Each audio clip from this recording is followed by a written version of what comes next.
In this video, Angie Stone is giving us a little bit of insight about her life. She has new music coming out in the wake of everyone thinking that she was dead. She said, "Oh no, I'm alive and well. As a matter of fact, I've got a new album coming out, and the name is Love Connections. So you guys go check it out."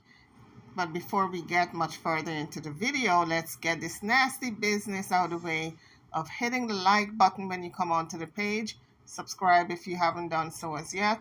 Now let's get back to the video. Now there's a new interest in Angie Stone in the wake of someone putting out this lie that she was dead. And so it benefited her, she said, because people are buying her music again. And I wanted to go back a little bit into what went on between her and D'Angelo, and she has some input on that. One of her friends put out a statement that this was on TikTok, that early on in the relationship, because she was a thick girl, she wasn't on the lighter hue of blackness, her manager, friends and family, she said, a lot of other people did not want this relation between her and D'Angelo because at the time he was considered this sex symbol.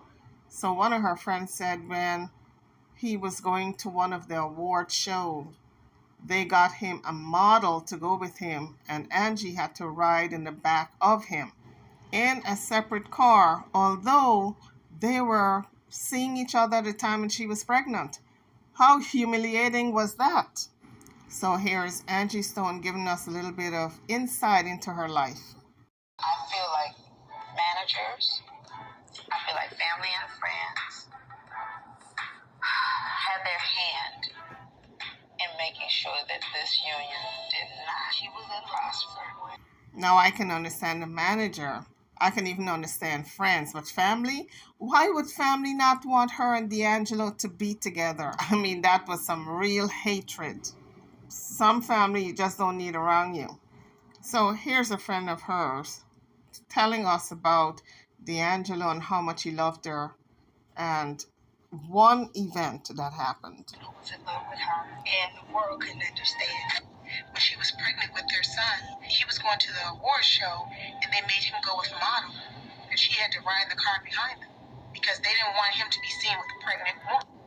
So they did not want him to be seen with a pregnant woman. That's why she had to ride in another car in the back of him. But this is how relationships get broken up in Hollywood because of image. The industry wants a certain type of man with a certain type of woman. His agent wanted the same thing. So the relationship was kind of doomed from the start. So now here is Angie Stone talking about when she met D'Angelo. When I met D'Angelo, he was almost done with Brown Sugar. Jocelyn pushed us together mainly as writers. But the truth about it is, he just needed real support to me. Once we fell in love, it was almost like he had a spell on me. Before I became famous, nobody saw him the way that I saw him. Not publicly that she and D'Angelo were together. She got a lot of backlash for that. I feel like managers, I feel like family and friends had their hand in making sure that this union did not. She was in prosper. So this is a throwback video. This is Dr. Sean McMillan interviewing Angie Stone back in the day, a couple of years ago.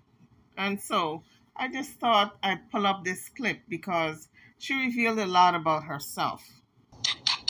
Love you already. We love you too. Babe?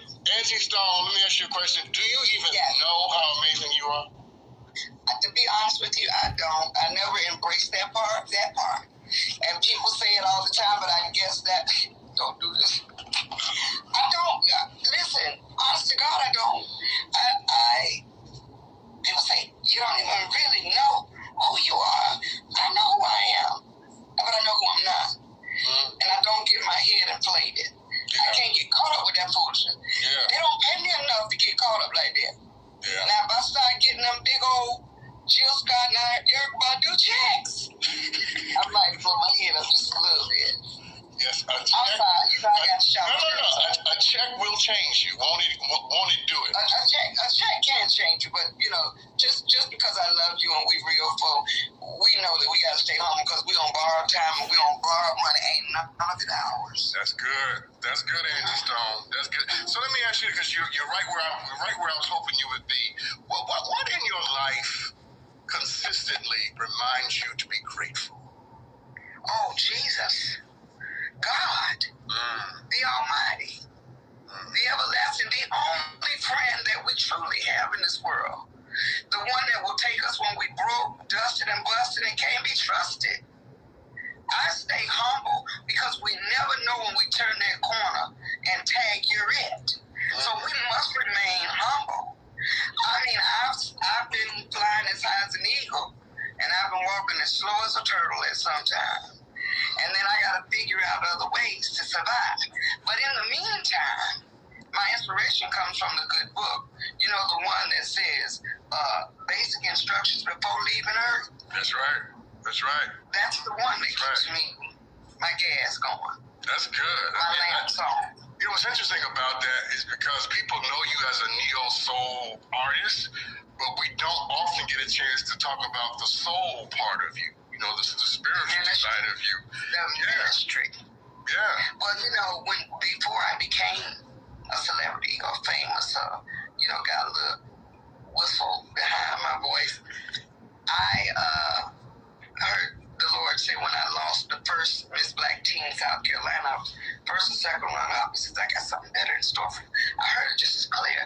So at that moment in my life, I really did not desire to win that pageant because I had heard God whisper, don't sweat the small stuff.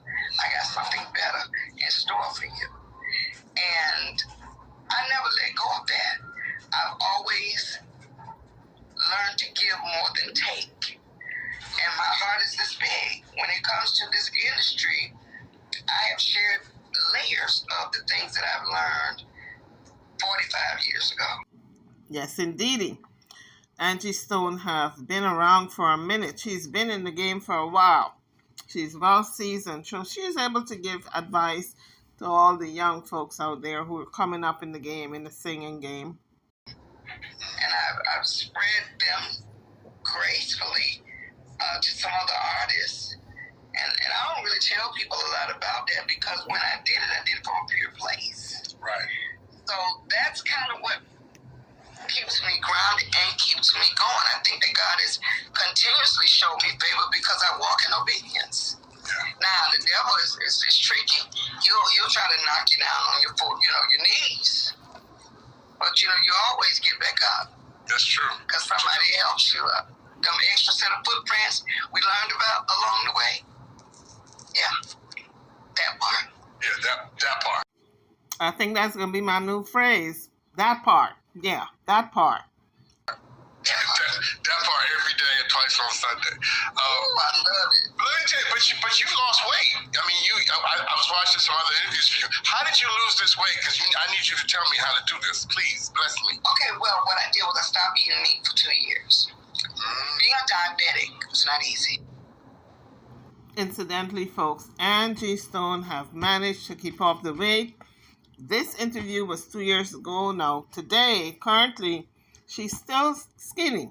She's still about a size 5. She has managed to keep the weight off. How did you lose this weight? Because I need you to tell me how to do this. Please, bless me. Okay, well, what I did was I stopped eating meat for 2 years. Being a diabetic is not easy. I began to have, from my parents' DNA, I have chronic high blood pressure. I had a lot of things going on, a lot of health issues going on. I began to experience stuff, and I didn't know why. I exposed to something when I worked as a temp secretary in Presbyterian Hospital. They spilled a chemical that had something in it and exposed me to sarcoidosis. This was about 25, 30 years ago, before that disease was ever heard of by us. Wow. Now, when Angie Stone mentioned sarcoidosis, I wasn't very aware of this particular disease. Didn't know much about it.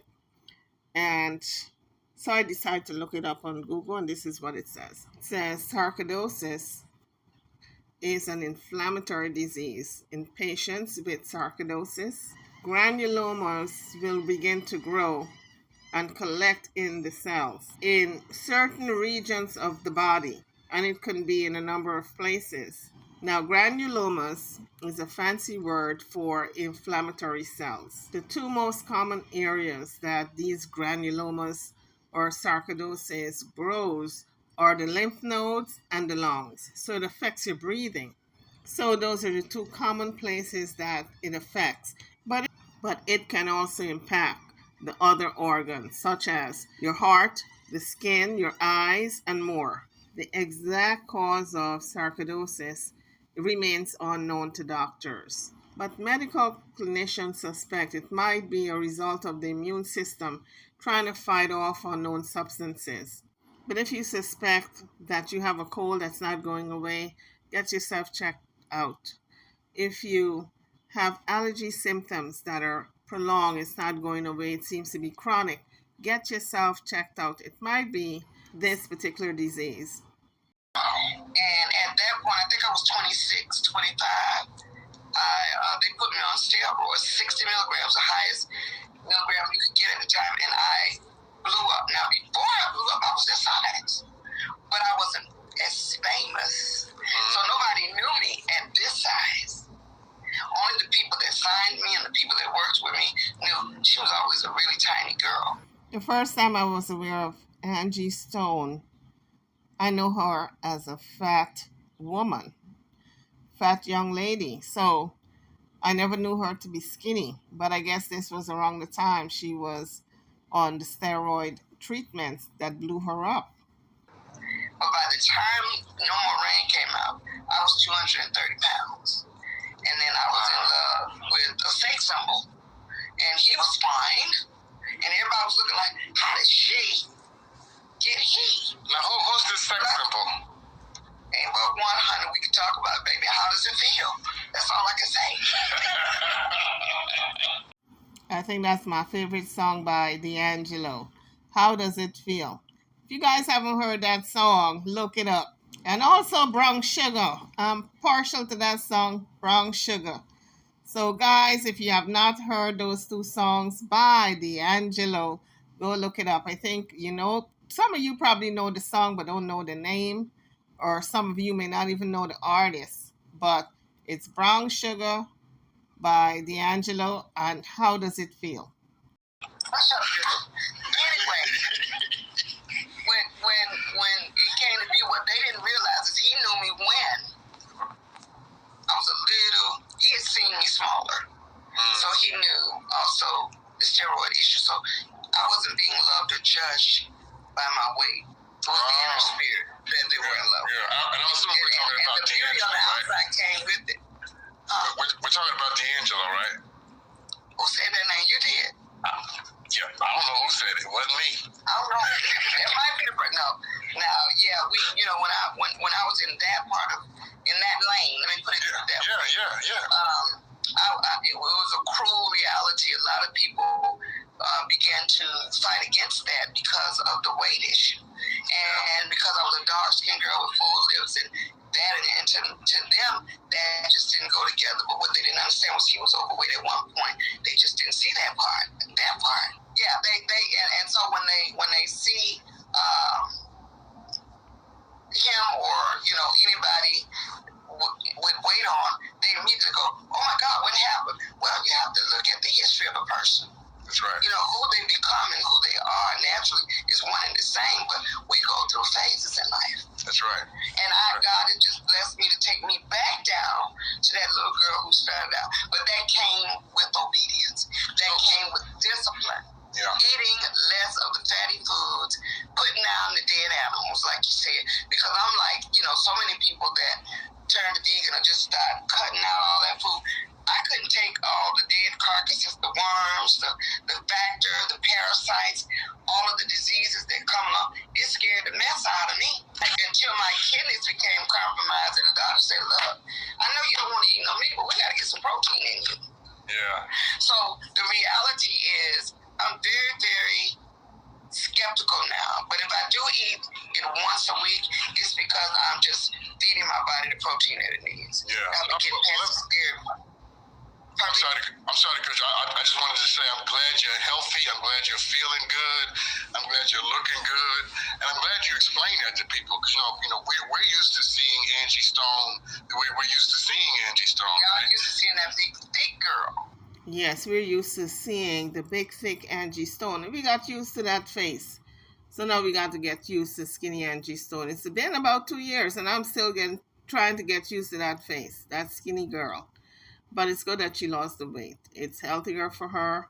The blood pressure is down. The diabetes is gone. And I'm sure there are other health issues that are not affecting her as much because of that weight loss. Like, for instance, she can breathe better.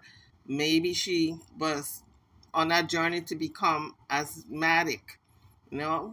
If you lose that weight and you have asthma, a lot of times that eases up too. We are. Miss Pickums. And the thing about it is, I am now diabetic free. Oh, wow. Well, pump it up. Come on, pump it up. Pump it up for that. That's great. Congratulations. I don't care how fat they want me to be, like PHAT. I am fine now because I'm healthier. That's great. And the reality is, my mom has diabetes. My aunt died with diabetes. My cousins have diabetes. I am now diabetic free. I no longer have to take insulin, the pills, or anything. So when people say, "Why are you drinking that lemonade?" I'm like, because I can. How about that? Because I can now. Because I know how much to drink and what not to drink. So Angie Stone no longer have type 2 diabetes because of her diet change, her lifestyle change. There was a rumor, or still is a rumor out there, that she's dead. She's not dead. She's very much alive.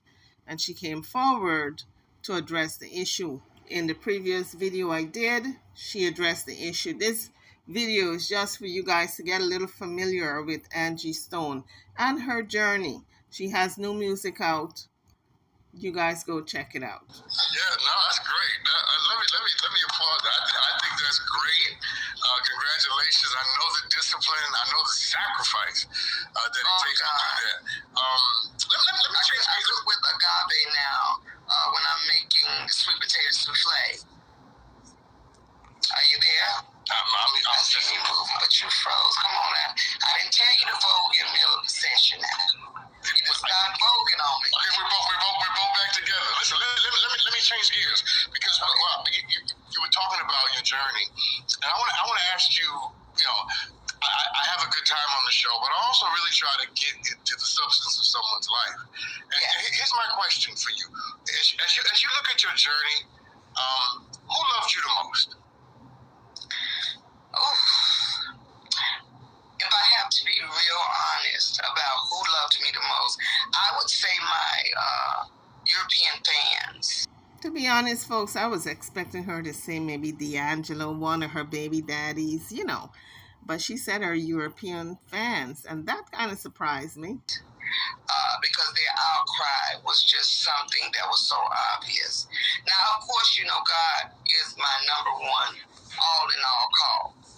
But outside of my band members, the one that I've been with for the last 10 years, I would say my fans, my dedicated, loyal fans that show up at every concert, no matter how long it's been, and in the front row in the same spot.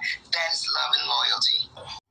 And then again, I was expecting also her to say maybe family, her mama, her daddy, but she didn't say not one. So that kind of gives me an insight as to how she feels about her own family. They love you, but cousins, some family members are very jealous. Some family members are not. So, when you talk about family, now let's put that in a category that really where it belongs. We have to remember that family views you as equal. They don't care what you got and how you got it. When you come to family, all the star status stuff, we ain't with that, because you ain't nobody over here for one of us. Right. So, the family can love you that way and make you feel 100 times 100 the celebrity. But then you have the family, some family that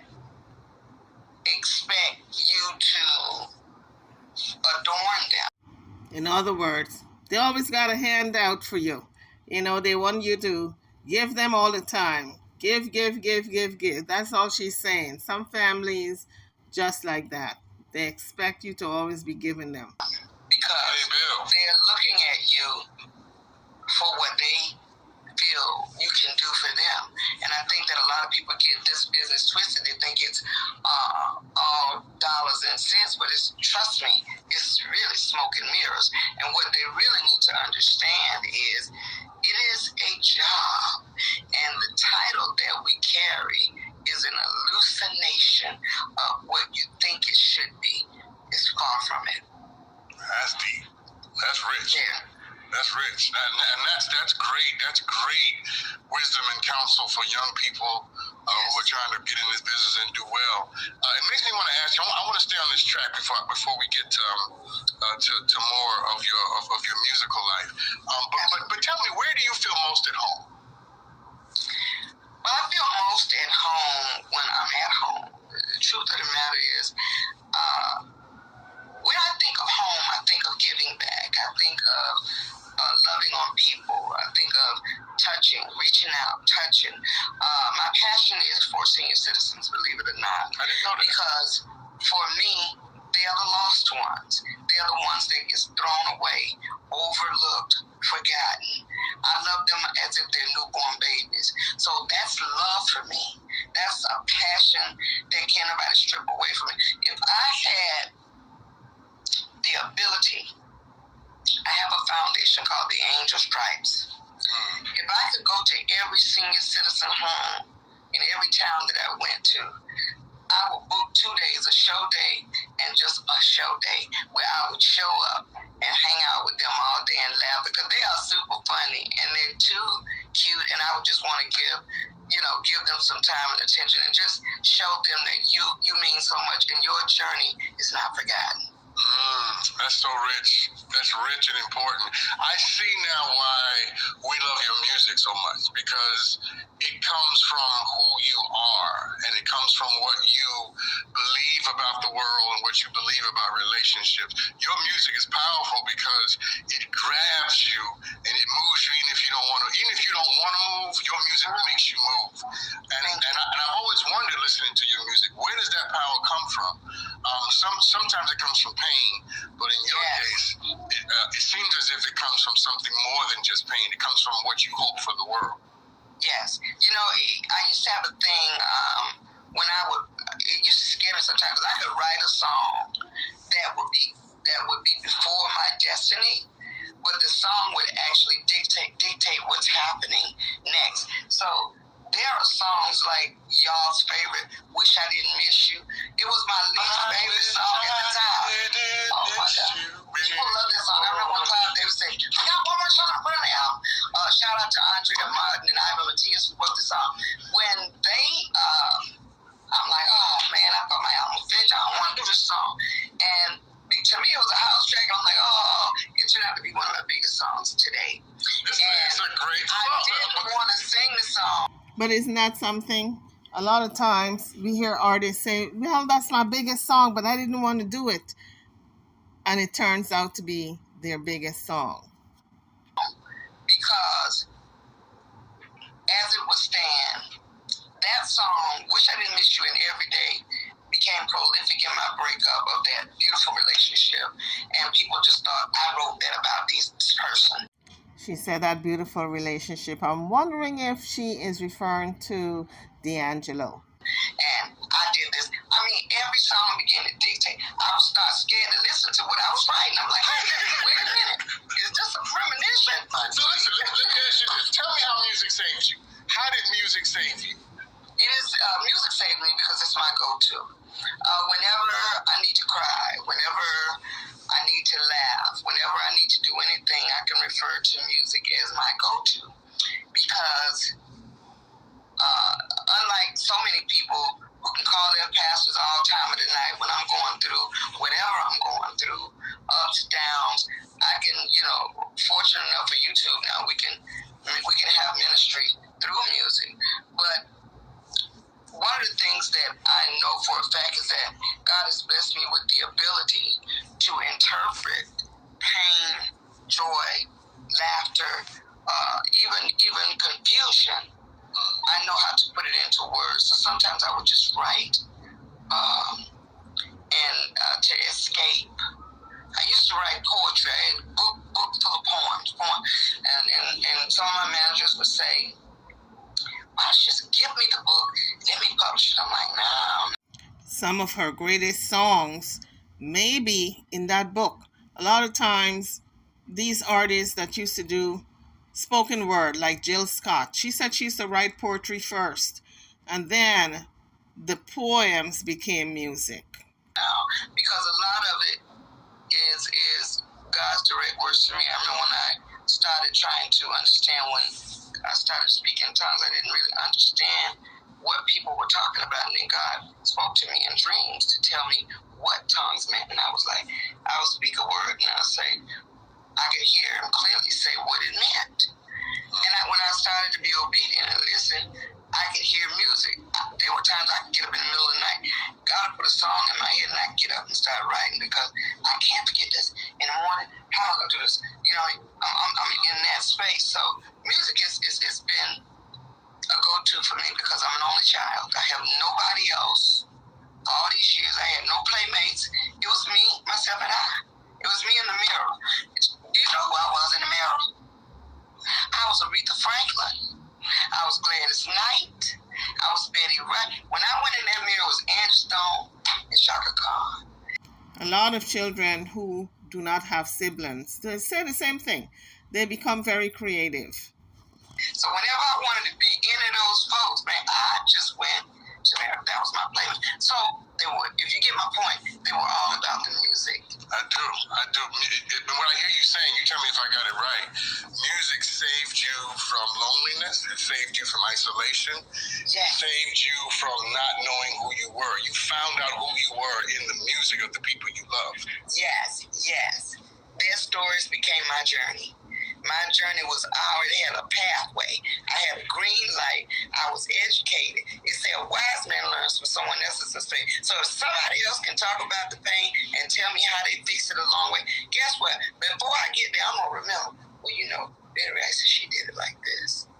Shaka said she did it like this. Oh, wait a minute. Aretha Franklin said she did it like this. So I'm already soaking it up. So by the time I got to the lane where I was supposed to be jealous or envious of somebody, no, sir. I'm not going to be mad at you. I'm too worried about what I'm going to do next to try to stop you. I ain't got time to stop nobody. That's powerful. So let's do this, because I love your mind. I'm going to give you some words, right? And you tell me whatever comes to mind when I give you these words. All right? Let's just let it flow. See what the Spirit does. Here's the first one. Love. Loyalty. Dedication. Commitment. Honesty. Soul. Spiritual gratification from the inside out. Here's the next one. Suffering. Unexplained disappointment. Joy. Overwhelming acceptance of self. Here's the last one, because I have the devil in me. D'Angelo. I will always love you. We know that's what he really wanted to ask. He beat around the bush with all these other questions. But oh no, that's what he really wanted to ask Angie Stone, if she still loves D'Angelo. She said, yeah, she'll always love him. Oh, that was good. Oh, that was good. That got me. I wasn't expecting you to say it. I thought you was gonna laugh it off. Oh my God, that was good. Isn't that what you want? Years later, for somebody to... Go ahead. You know, when you've experienced true love, real love, it never dies. even though you go your separate ways and life goes on for everyone and you take different paths, you never ever forget the purest of love. And that was a genuine love that no one has ever been able to compete with. And not for nothing, there has been great lovers, but when you're talking about the core of love, I will always love you. I think that's a word right there. When you're talking about the core of love, a lot of people get that mixed up with infatuation. If a man is beating on you and cussing you out, or vice versa, a woman is doing it to a man, that's not love, honey. Angie said the core of love. Folks, find your core of love. That's a word for the day. No matter how pissed off I get, okay? I still love you. He's still mom.com. He's a genius, and he's my baby daddy. So, I got to respect that. Yeah. Listen, so Maya Angelou says that the caged bird sings of freedom, and that's why it sings. So let me ask you this. Why do black women sing? I'm going to say that black women sing because we're enslaved.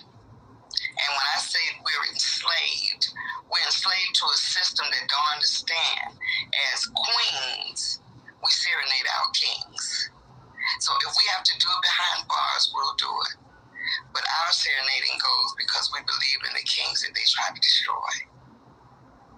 You better shut up. That's how good that was. You better shut up on this show tonight. Okay. Ooh. Wow. I gotta represent, because as my brothers and sisters as well, because I don't want to seem one-sided, I will always hold a torch for our sisters, for our kings, because when I thought about we were brought over on the boats in chains, the only reasons we were locked down is because they were afraid of our strength. Yeah. And the song. That's right. If we weren't as strong as we were, we would never have to be locked away. But in order to keep an eagle down, you've got to cage him. Let him go, and he rules the world. That's rich. That's rich. Miss Stone, I tell people all the time that sometimes conflict is the only confirmation you get of your greatness. Okay. So that was Dr. Sean McMillan having conversations with Angie Stone, and this is a throwback video. But guys, drop your comments. What do you think about this video? What do you think about Angie Stone? What do you think about the new music she have coming out? Also, her weight loss journey. I'm over now. Don't forget to hit the thumbs up bell. I'll see you guys on the next video. Thank you for watching.